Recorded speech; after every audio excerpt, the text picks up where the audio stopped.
खबरें जो आपके दिल को छू ले, ऐसी खबरें जो आपके अंदर कुछ कर गुजरने का जज्बा भर दें। इसी कोशिश के साथ एक बार फिर हम हाजिर हैं गुड न्यूज़ इंडिया का ये बेहद खास कार्यक्रम लेकर। नमस्कार, मैं हूं जया सिन्हा। नमस्कार, मैं हूं निखिल सिंह।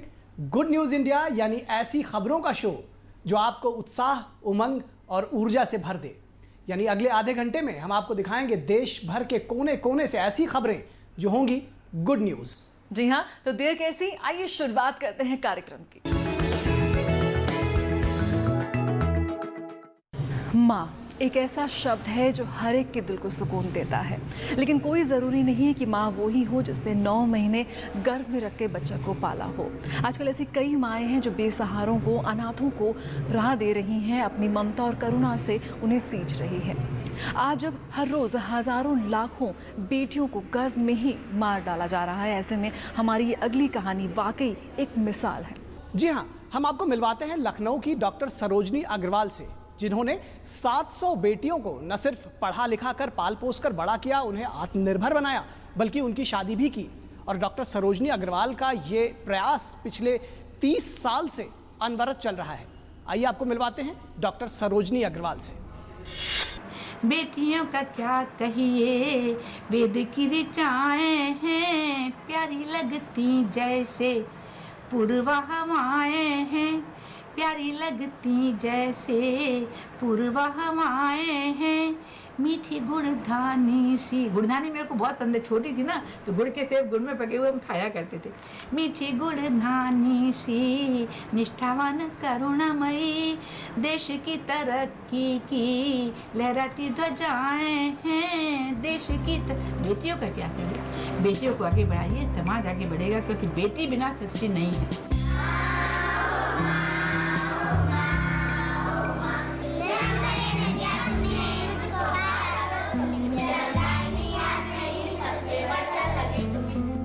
लखनऊ की कॉलोनी गोमती नगर में किसी से भी पूछ लीजिए मनीषा मंदिर का पता।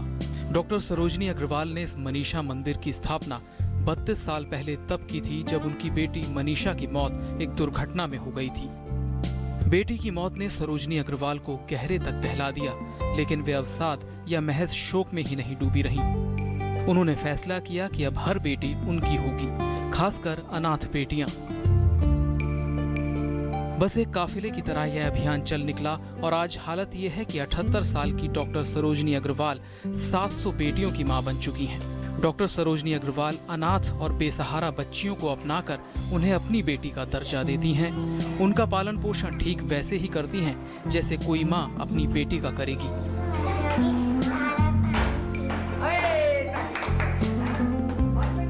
84 से आज देखिए 15 हो गया, 2030 साल हो गए, 31 साल। पर ईश्वर की ऐसी कृपा है कि वो मेरे को टूटने नहीं देता। उन्हें जहां भी किसी बेसहारा बच्ची की खबर मिलती है, दौड़ पड़ती हैं उसे अपनाने के लिए। कई बार उन्होंने नवजात बच्चियों को सड़क के किनारे पाया और अपने साथ ले लिया। डॉक्टर अग्रवाल अब तक अपनी कई बेटियों का विवाह भी कर चुकी हैं, लेकिन ये सारे विवाह बिना दहेज के हुए हैं। वे महिला सशक्तिकरण और बालिका शिक्षा को लेकर भी चल रहे कई अभियानों से जुड़ी हैं। ऐसे नवजात बच्चे यहाँ पे छोड़ जाते हैं, पालना लगा हुआ है बाहर, संजीवन पालना मेरे हाथों में दे जाते थे। नवजात बच्चे, 8 घंटे का बच्चा, 2 दिन का बच्चा, क्योंकि सबको मालूम पड़ गया था कि इस माँ ने एक व्रत ले लिया है। और कोई भी बच्चा कूड़े में उठा के लोग दे जाते थे। इन्हीं हाथों ने पाला है, जैसे अपनी मनीषा को पाला, जैसे नीरज मनोज को पाला, वैसे इन बच्चों को पाला। अपनी उम्र और स्वास्थ्य को देखते हुए अब वे समाज से अपील कर रही हैं कि लोग आगे आएं और उनके इस मिशन से जुड़ें। डॉक्टर सरोजनी अग्रवाल की ममता और प्यार में रह रही बच्चियों को अपनों की कमी नहीं खलती। डॉक्टर सरोजनी ने अब तक कई बच्चियों की शादी कराकर उनका घर भी बसाया है, लेकिन आज उनकी बेटियां शादी से पहले अपने पैरों पर खड़ा होना चाहती हैं। ऐसा लगता है यहाँ पे? बहुत अच्छे लगते हैं। बड़े होके क्या बनना चाहती हैं? डॉक्टर। मुझे यहाँ बहुत अच्छा लगता है, क्योंकि यहाँ हम लोग स्कूल जाते हैं, खेलते हैं, सारा काम करते हैं जैसे और बच्चे अपने घर पे करते हैं, वैसे हम लोग को यहाँ बहुत अच्छा लगता है। बड़े होके क्या बनना चाहती हो? इंजीनियर। डॉक्टर सरोजनी अग्रवाल की ममता और बच्चियों के प्रति समर्पण को देखते हुए लोग भी उनकी मदद के लिए आगे आ रहे हैं। मैंने इसके बारे में इतना सुना कि यहाँ पे माँ इतना काम करती है, इनकी मैंने कहानी सुनी तो आई फेल्ट सो मच कि मुझे लगा कि मुझे भी इस ऑर्गेनाइजेशन में कुछ करना चाहिए। बेटी मनीषा की मौत के बाद डॉक्टर सरोजनी अग्रवाल ने मनीषा मंदिर की स्थापना की और आज बेटी की याद में बना मनीषा मंदिर लखनऊ की बेसहारा बेटियों के लिए सबसे बड़ा आसरा बन चुका है। लखनऊ से उमाशंकर दुबे की रिपोर्ट, डीडी न्यूज। निखिल, उस हादसे को 30 से ज्यादा साल बीत चुके हैं और उस वक्त की वो व्यथित माँ सरोजनी आज खुद को दुनिया की सबसे खुशनसीब माँ मानती है। बिल्कुल जया, ममता और करुणा की मिसाल हैं सरोजनी अग्रवाल। और अब हम आपको छत्तीसगढ़ के एक ऐसे अस्पताल के बारे में बताएंगे जो बच्चों के दिल का इलाज करता है। ये बच्चों के दिल का इलाज तो करता है, लेकिन इस अस्पताल का खुद का अपना दिल भी बहुत बड़ा है। बच्चों के दिल का इलाज करता है, लेकिन बिल्कुल मुफ्त। जी हाँ, यहाँ से रुक करते हैं छत्तीसगढ़ स्थित child heart super speciality hospital का, जहाँ पर कोई कैश काउंटर ही नहीं है और हर रोज़ ये हॉस्पिटल कई नन्ही जिंदगियों को बचा रहा है। यहाँ पर देश ही से नहीं बल्कि दुनिया भर से लोग पहुँचते हैं अपने बच्चों का इलाज करवाने के लिए।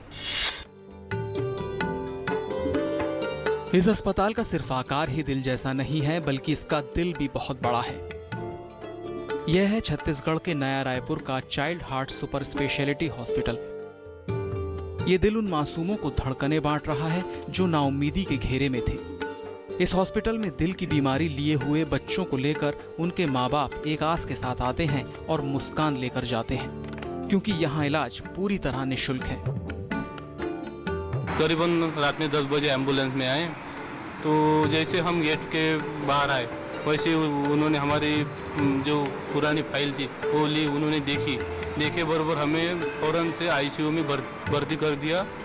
और फिर बाकी कुछ खर्चा तो पैसे का तो नाम ही नहीं है यहाँ पर। हम नागपुर उधर ट्रीटमेंट किए थे, उधर फिर कुछ भी नहीं हुआ फायदा। फिर ये याद पड़ा मैंने, फिर रायपुर हम लेके आए, उधर एंट्री किए, यानी तुरंत फिर एक बच्चा थोड़ा क्रिटिकल पेशेंट था, उसको तुरंत एडमिट ले लिए सर ने और उनकी सर्जरी कर दी सर लोगों ने। और हम 2 लोग आए, वो फिर कैंटीन का खाना सब इधर अस्पताल से ही मिलता है हमको, रहने रुने का सब व्यवस्था इस अस्पताल से ही मिलता है सर हमको।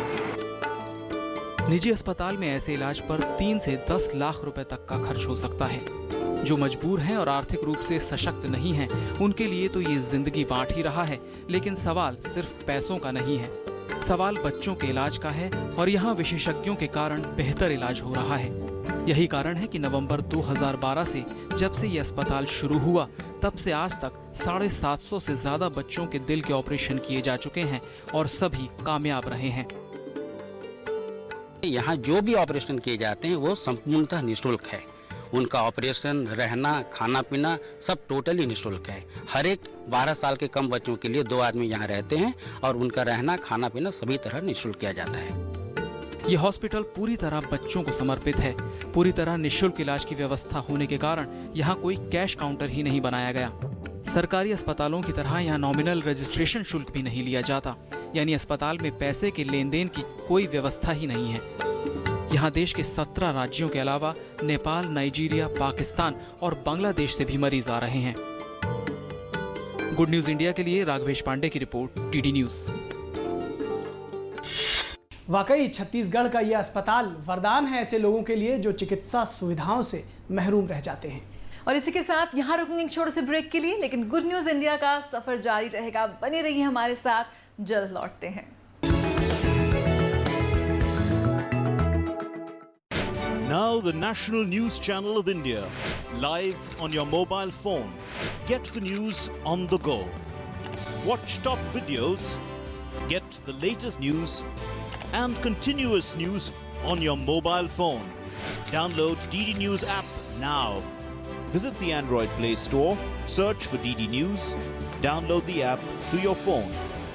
Get the power of information at your fingertips. DD News. Only news, complete news. स्वागतमत्र भवतां सर्वेषाम् अस्मिन् संस्कृतवार्ताप्रसारणे। सर्वे भद्राणि पश्यन्तु मा कश्चित् दुःखं भवेत्। देश विदेश की गतिविधियां संस्कृत भाषा में। भारतीय संस्कृतेः सर्वविधं परिचयं प्राप्नुवन्ति। सूर्याश्वै यदिमः सजौ सततगा। श्वः नूतनाः वार्ताः समुपादाय पुनरागमिष्यामः। भवेत् तावत् शुभं मंगलम्। भारत का एकमात्र संस्कृत बुलेटिन वार्ता प्रतिदिन प्रातः 6:55 पर।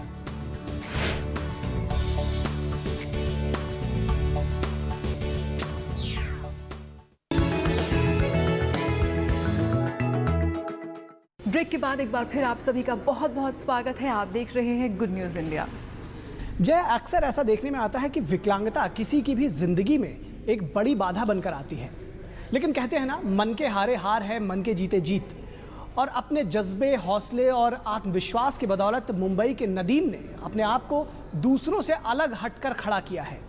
नदीम के पास दोनों हाथ नहीं हैं, लेकिन उसने अपने पैरों को ही अपने हाथ का विकल्प बना लिया है। बिल्कुल, और नदीम इन्हीं पैरों से अपने रोज़मर्रा के काम करते हैं। और सबसे ख़ास बात यह है कि नदीम इन दोनों पैरों से इतनी खूबसूरत पेंटिंग्स बनाते हैं कि बस देखने वाले हैरान रह जाते हैं। तो आइए देखते हैं संघर्ष और हौसले की नदीम की ये गाथा।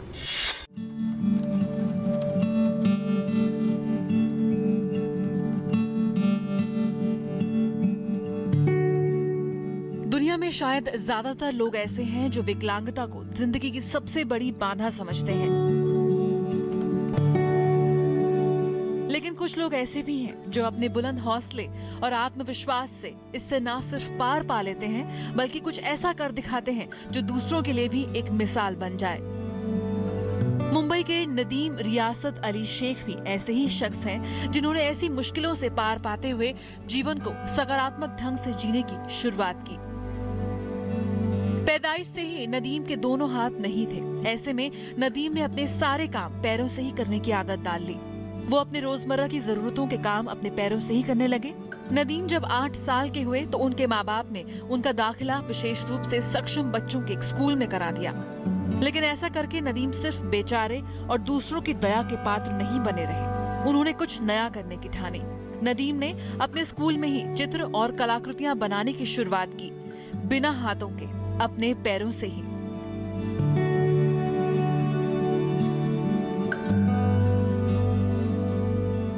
मैं SEC डे स्कूल आगरीपाड़ा में मैंने पढ़ाई की है। वहाँ पे मैंने 7th तक का पढ़ाई की है। तो वहाँ पर हम लोग को एक ड्राइंग का भी एक लेक्चर होता था, तो उसमें मतलब हमारे फ्रेंड्स थे, तो मैं ऐसे ही मैं पेंटिंग्स करता था। बट पता नहीं अल्लाह का करम है, अल्हम्दुलिल्लाह, कि वो पेंटिंग्स मेरी अच्छी बनती गई। उनके हुनर को देखते हुए स्कूल में टीचर्स ने उन्हें खूब प्रोत्साहन दिया और कला तथा पेंटिंग की प्रतियोगिता में नदीम को भेजा जाने लगा। ये प्रोत्साहन रंग लाया और नदीम की प्रतिभा निखरने लगी। नदीम विशेष रूप से सक्षम लोगों की कला को बढ़ावा देने वाली स्वयंसेवी संस्था MFPA से जुड़ गए। आज नदीम MFPA की तरफ से पोस्टर और कैलेंडर बनाने का काम करते हैं। नदीम की इस कला को greeting cards, calendars, bookmark, bags और टी-शर्ट्स पर स्थान दिया जा रहा है। यानी नदीम अपनी इस कला के जरिए पैसे भी कमा रहे हैं और एक सम्मानजनक जीवन व्यतीत कर रहे हैं। बॉलीवुड की फिल्में देखना नदीम का शौक है और शाहरुख और सलमान खान के वो फैन हैं। नदीम आज अपनी इस बेहतर जिंदगी के लिए अपने परिवार और शिक्षकों का शुक्रगुजार हैं। वाकई नदीम मिसाल है ऐसे लोगों के लिए जो विकलांगता के आगे हार मानकर जिंदगी से निराश हो जाते हैं। मुंबई से तबस्सुम, गुड न्यूज इंडिया के लिए। अगर मन में हो जिद और मन में हो लगन, तो आप अपनी हर हसरत को पूरा कर सकते हैं। बिल्कुल जया, और नदीम ने तो एक ऐसी मिसाल कायम की है ऐसे लोगों के लिए जो विकलांगता को बाधा समझ लेते हैं। बिल्कुल, और ऐसे ही एक उदाहरण के साथ हमारी है अगली कहानी। इस वक्त देश भर से कहीं ना कहीं से बिजली की किल्लत की खबर आती रहती है और ऐसे में एनर्जी के और बिजली के बाकी और भी स्रोतों के बारे में और भी विकल्पों के बारे में बहस छिड़ जाती है। और इसमें सबसे पहला नाम आता है सोलर एनर्जी का, कि किस तरह से सौर ऊर्जा का ज़्यादा से ज़्यादा इस्तेमाल हो। लेकिन मेरे ख्याल से अभी तक उतनी गति नहीं पकड़ पाया है सौर ऊर्जा का इस्तेमाल। बिल्कुल जया, सौर ऊर्जा का इस्तेमाल गति नहीं पकड़ पाया है, लेकिन तमाम संस्थान ऐसे हैं, लोग ऐसे हैं जो इसको गति प्रदान कर रहे हैं और ये एक बेहद अच्छी बात है।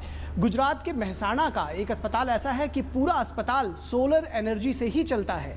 और सबसे बड़ी बात है कि ये अस्पताल हम सभी को संदेश दे रहा है क्लीन एनर्जी, ग्रीन एनर्जी का। गुजरात ने अनेक विकास कार्यों के साथ सौर ऊर्जा के क्षेत्र में भी मिसाल कायम की है। मेहसाना जिले के सिविल हॉस्पिटल में सूर्य की तेज किरणों को मरीजों की जिंदगी में रोशनी फैलाने के लिए इस्तेमाल किया जा रहा है, यानी कि यहाँ सौर ऊर्जा का बेहतरीन इस्तेमाल हो रहा है। हॉस्पिटल के प्रथम रूफटॉप में सोलर प्रोजेक्ट लगाया गया है। लगभग 3 करोड़ के खर्च से 425 सोलर पैनल लगाए गए हैं। सोलर पैनलों के जरिए हॉस्पिटल में 130 किलोवाट बिजली उत्पन्न की जाती है। हॉस्पिटल में सोलर ऊर्जा की वजह से लाखों रुपए की बिजली की बचत हो रही है।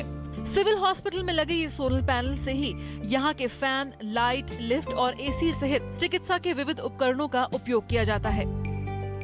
हमारी जनरल हॉस्पिटल मेहसाना की छत पे हमने सोलर रूफटॉप प्रोजेक्ट के अंतर्गत 400 से भी ज़्यादा पैनल हमने लगाए हैं। हम बहुत आनंद के साथ कह सकते हैं कि उसी सोलर पैनल से हम हर महीने 1 लाख रुपये से भी ज़्यादा की इलेक्ट्रिसिटी हम प्रोड्यूस कर रहे हैं। और हमारा यही भी लक्ष्य है कि हमारी संकुल में आई हुई नर्सिंग स्कूल और नर्सिंग हॉस्टल के लिए भी हम उससे थोड़ा ज़्यादा सोलर रूफटॉप पैनल इंस्टॉल करें। सूर्य की किरणें तेज होने के कारण दोपहर के 1 से 3 बजे तक ज्यादा ऊर्जा मिलती है।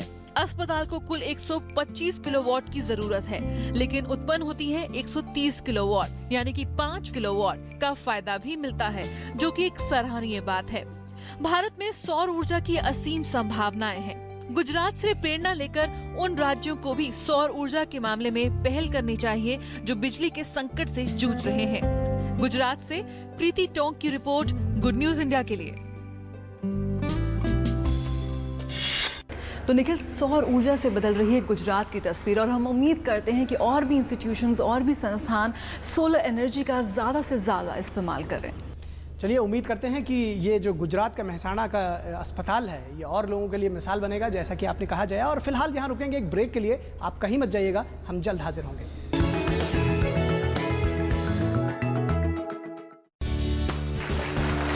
स्वागतम् अत्र भवतां सर्वेषाम् अस्मिन् संस्कृतवार्ता प्रसारणे सर्वे भद्राणि पश्यन्तु मा कश्चित् दुःखं भाग् भवेत्। देश विदेश की गतिविधियां संस्कृत भाषा में भारतीय संस्कृतेः सर्वविधं परिचयं प्राप्नुवन्ति। सूर्याश्वै यदिमः सजौषततगा श्वः नूतनाः वार्ताः समुपादाय पुनरागमिष्यामः। भवेत् तावत् शुभं मंगलम्। भारत का एकमात्र संस्कृत बुलेटिन वार्ता प्रतिदिन प्रातः 6:55 पर।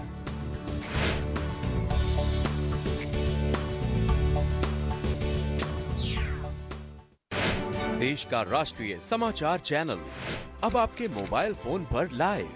अब खबरें कभी भी कहीं भी देखिए। प्रमुख वीडियोस, ताजा खबरें और लगातार न्यूज अपने मोबाइल फोन पर। आज ही डाउनलोड करें DD news mobile app. Android play store पर जाएं, डीडी न्यूज सर्च करें, ऐप को अपने फोन पर डाउनलोड करें और रहें हर पल खबरों के साथ। डीडी न्यूज, केवल खबर, पूरी खबर।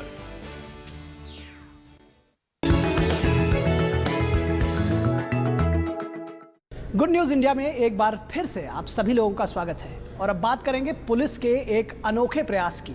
सहारनपुर मंडल की पुलिस ने एक नायाब कोशिश की है, शुरुआत की है व्हाट्सएप के जरिए लोगों से जुड़ने की। यानी अब आपको अगर कोई तकलीफ हो, कोई समस्या हो, तो एक व्हाट्सएप नंबर पर मैसेज कर दीजिए, पुलिस आपकी मदद के लिए आ जाएगी। यानी कि अब आप अपनी कंप्लेंट दर्ज करवा सकते हैं सिर्फ एक व्हाट्सएप मैसेज के जरिए।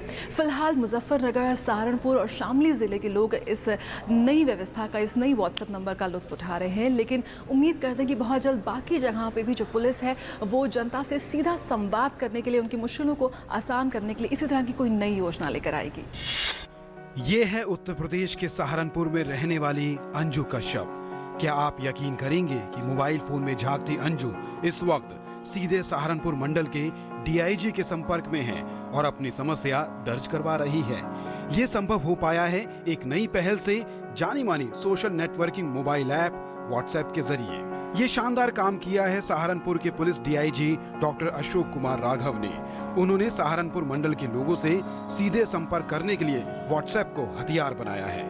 अब सहारनपुर, मुजफ्फरनगर और शामली जनपद के लोगों को अपनी समस्याओं के लिए ज्यादा भागदौड़ करने की जरूरत नहीं है। अपराध और अपराधियों पर अंकुश लगाने और जन समस्याओं को आम लोग सीधे व्हाट्सएप पर दर्ज करवा सकते हैं। इसके लिए एक खास व्हाट्सएप नंबर भी जारी किया गया है जिससे कोई भी जुड़ सकता है। व्हाट्सएप पर शिकायत के लिए एक नई हमने स्कीम यहाँ पे लॉन्च की है और ये मार्च के महीने में लॉन्च की गई थी, जिसमें कि व्हाट्सएप पे कोई भी व्यक्ति अपनी समस्या जो है डाल सकता है, उसको लिख सकता है, स्कैन करके डाल सकता है, ऑडियो क्लिप डाल सकता है, वीडियो क्लिप डाल सकता है। डीआईजी ने अपने कार्यालय में एक विशेष टीम का गठन किया है जो हर व्हाट्सएप मैसेज, साधारण मैसेज व आने वाली मिस्ड कॉल पर नजर रखते हैं और जनता को उनकी शिकायत दर्ज होने की पुष्टि कर शिकायत का प्रिंट आउट लेकर डीआईजी के सामने रखा जाता है और उसे संबंधित अधिकारी या कार्यालयों में पहुंचा दिया जाता है। आम लोगों ने भी इस साल मार्च से चल रही पुलिस की इस पहल का स्वागत किया है। महिलाओं के लिए बहुत अच्छी शुरुआत है। वो मैसेज के जरिए व्हाट्सएप पे अपना मैसेज भेज सकते हैं। अगर मैसेज नहीं कर सकते, कुछ लोग ऐसे होते हैं कि वो मैसेज नहीं कर पाने में सक्षम नहीं है, तो वो मिस कॉल दे सकते हैं। आमतौर पर भारत में लोग किसी जुर्म के शिकार होने के बावजूद मूक दर्शक बने रहते हैं और पुलिस तक जाने में झिझकते हैं। ऐसे में देश के कई हिस्सों में आजमाई जा रही इस तरह की पहल जुर्म को पालती ये झिझक खत्म करने में मददगार साबित हो सकती है। तो वाकई सहारनपुर पुलिस की ये नायाब कोशिश निश्चित तौर पर बाकी जगहों के पुलिस प्रशासन के लिए उदाहरण होगी कि वो जनता के साथ कैसे जुड़ सकते हैं तकनीक के माध्यम से। बिल्कुल, और हमारी जो अगली कहानी है वो भी बहुत से लोगों के लिए एक एग्जाम्पल की तरह ही है। जी हाँ, मनी बैंक, ब्लड बैंक, यानी लेकिन आपने कभी किसी फूड बैंक के बारे में सुना है? हमारी जो अगली कहानी है उसमें उत्तर प्रदेश के कुछ युवाओं ने एक ब्रेड बैंक बनाया है और उनका मकसद सिर्फ एक ही है कि शहर में कोई भूखा ना सोए। जी बिल्कुल, हम बात कर रहे हैं उत्तर प्रदेश के महोबा में, जहां कुछ युवाओं ने मिलकर एक रोटी बैंक यानी ब्रेड बैंक की शुरुआत की है। इस ब्रेड बैंक में अभी लगभग 400 लोग हैं और उनका काम है कि जाकर घर घर या जो लोग इससे जुड़े हुए हैं उनसे फ्रेश खाना लेना और जो लोग ज़रूरतमंद हैं, जो भूखे हैं, उन तक खाना पहुंचाना। तो ये एक नायाब कोशिश है और इससे लगातार बहुत सारे लोग जुड़ रहे हैं। भूखे को रोटी देना सबसे बड़ी इंसानियत है, लेकिन हम और आप इस बात को हमेशा याद नहीं रख पाते। उत्तर प्रदेश के महोबा में कुछ युवाओं ने अपने शहर में किसी को भी भूखा नहीं रहने देने का संकल्प किया है। इन्होंने एक अनोखा रोटी बैंक बनाया है। कुछ युवाओं की अनूठी पहल समाज के लिए एक नई मिसाल बन रही है। उत्तर प्रदेश के महोबा डिस्ट्रिक्ट के इस युवा कार्यकर्ताओं ने ठाना है कि उनके शहर में कोई भूखा नहीं सोएगा और इसलिए इन्होंने खोला जरूरतमंदों के लिए रोटी यानी ब्रेड बैंक। ये वॉलंटियर घर घर जाकर लोगों से खाना इकट्ठा करते हैं और फिर उन्हें जरूरतमंदों को बांटते हैं। हर जोन में लड़के जाते हैं बुद्धि और वहाँ से हर घर से 2 रोटी और सब्जी एकत्र करते हैं। फिर एक जगह एकत्र होने के बाद उसके पैकेट बनाने के बाद अलग अलग जोनों में लड़के चले जाते हैं और जो मेंटल डिसऑर्डर हैं, रोडवेज के बाहर है, अस्पताल के बाहर है, उनको ढूंढ कर इस तरह से हमारे यहाँ 500 पैकेट खाना लोगों तक पहुँचाया जाता है। चंदाबाई का पूरा परिवार इस रोटी बैंक पर ही आश्रित है।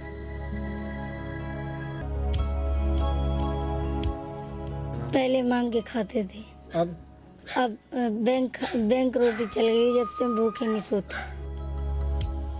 6 जोन्स में बटे इलाके में वॉलंटियर्स हर दरवाजे जाते हैं खाने की तलाश में और उनकी कोशिश है कि बहुत छोटे या बहुत बूढ़े, बीमार या बेसहारा लोग जो खुद अपना भोजन जुटाने में समर्थ नहीं हो, वो भूखे न सोएं। 5 वरिष्ठ और तकरीबन 40 युवाओं ने इस रोटी बैंक की शुरुआत की थी। हॉस्पिटल्स के बाहर बैठे ग्रामीण मरीजों से लेकर रेलवे स्टेशन पर भूखे सोते लोगों तक भोजन पहुंचाना शुरू किया और फिर पूरे शहर में फैल गया। बस इनकी एक ही गुजारिश है, लोग ताजा खाना दें, बासी नहीं। अब अगली खबर वाकई बहुत ही खास है।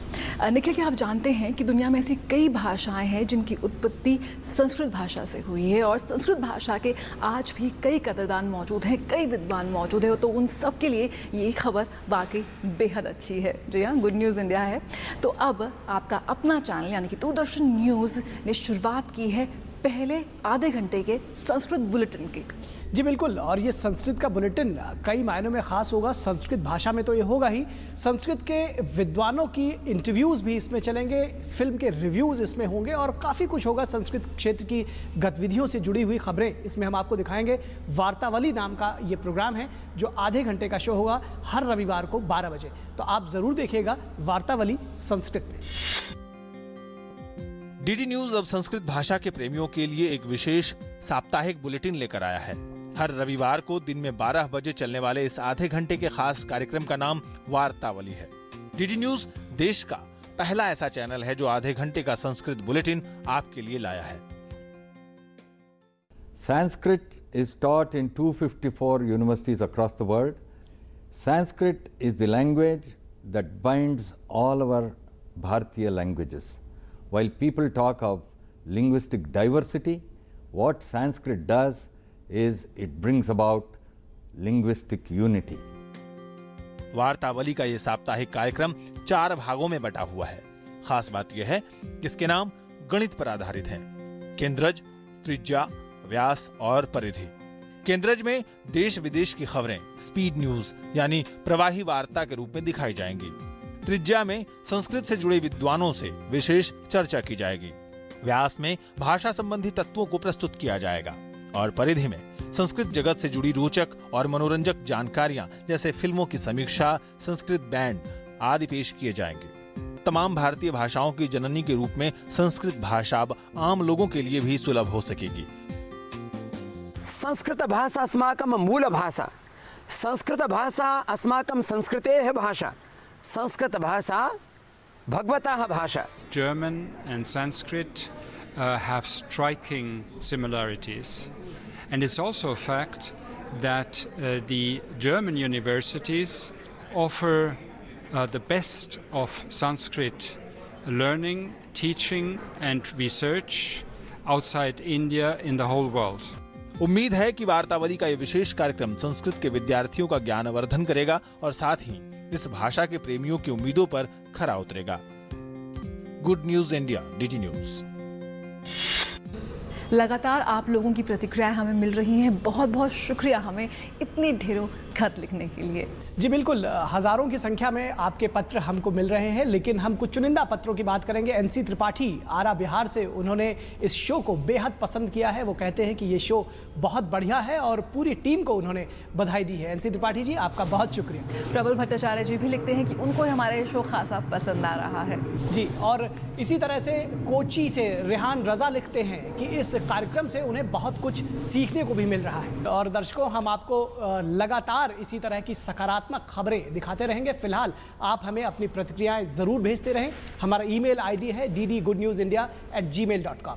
इसी के साथ गुड न्यूज़ इंडिया का आज का ये अंक, आज का ये सफ़र हम यहीं ख़त्म करते हैं। अगले हफ्ते इसी दिन इसी वक्त पर फिर हो जाएगी आप सबसे मुलाकात। तब तक के लिए हम दोनों को दीजिए इजाज़त। नमस्कार।